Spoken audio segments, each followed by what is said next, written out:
Hello, कोण आहे? हे सोमन सरांचं घर आहे का? हे माझं घर आहे आणि तो माझी डोकेदुखी आहे. पण तू कोण आहेस? मी सोमन सरांची खूप मोठी फॅन आहे. अ? तुम्ही त्यांना फोन द्याल हां? का? अरे, मी तर त्याला आताच एक काम दिलंय. ते संपेपर्यंत थांबू शकतेस ना? हो, नक्की थांबेन. थोड्या वेळानंतर कॉल करते. खूपच बरं होईल. कारण तो कपडे धुतोय ना. हां?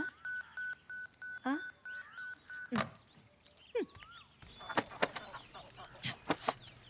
ए सोमन, हा. तुझ्या कुठल्यातरी फॅनने कॉल केला होता. हा. अरे बापरे, तू मला का नाही आवाज दिलास?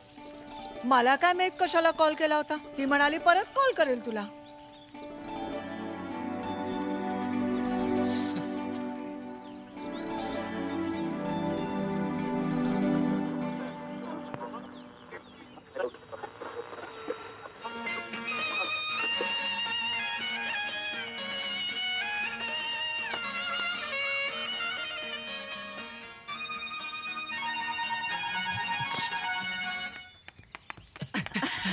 अरे अरे हॅलो.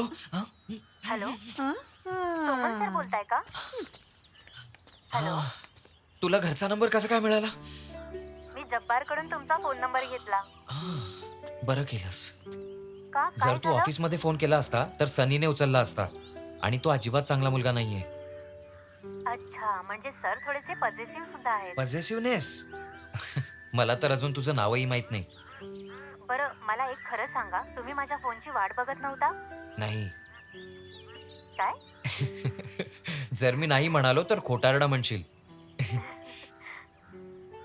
तुझं नाव कळेल मला? शालिनी. शालिनी. तू बेबी शालिनी आहेस का? बेबी नाही, फक्त शालिनी.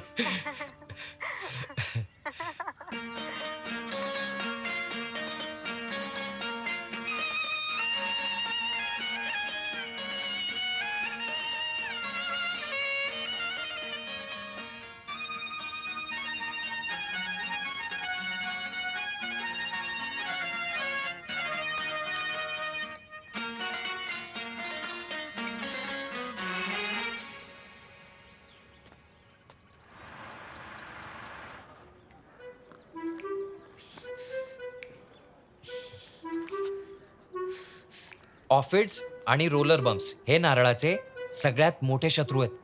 ते तांदुळावरती हल्ला करतात ना? हो, कधी कधी ते नारळाला संपूर्णपणे संपवून टाकतात. खरंच? हो. तू तुझं काम कर. चल जा ना.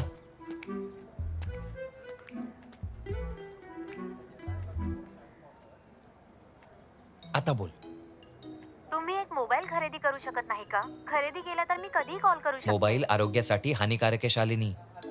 मोबाईल फोन खायची गोष्ट नाहीये हो. फक्त फोन केला हे जातो. बघ शालिनी, मोबाईल फोन माझ्या सिद्धांतांच्या विरुद्ध आहे. हवं तर तुझ्यासाठी मी पत्र लिहू शकतो. तुम्ही आरामात मला पत्र पाठवत राहा. मी आपल्या प्रेमाबद्दल माझ्या आईवडिलांना सांगून खरंच? टाकलंय. हे ऐकून तुझी आई तर खूप आनंदी झाली असेल. खुश झाली. ऐकल्यावर माझ्यावर खूप अं? ओरडली. असं का? त्यांना माहित नाही मी सरकारी नोकर आहे, ज्याला काहीही वाईट सवय नाहीये, जो इको फ्रेंडली लाईफ जगतो आणि जेवण सुद्धा ऑर्गॅनिक करतो. हा, हेच तर सगळी लोक म्हणतात की तुम्ही थोडे वेडे आहात. वेडा? हो, कोण म्हणाला तुला? सगळेच म्हणतात अं? असं. पण मला हा वेडा माणूस आवडतो. आणखी काय काय आवडतं तुला? हा कसला प्रश्न हा. आहे? आपल्याबद्दल ऐकून माझी आई खूप अस्वस्थ झाली. ती म्हणते माझ्या मामांच्या ओळखीचे लोक मला बघायला येणार आहेत म्हणून. मग त्यांना येऊन बघू दे ना तुला.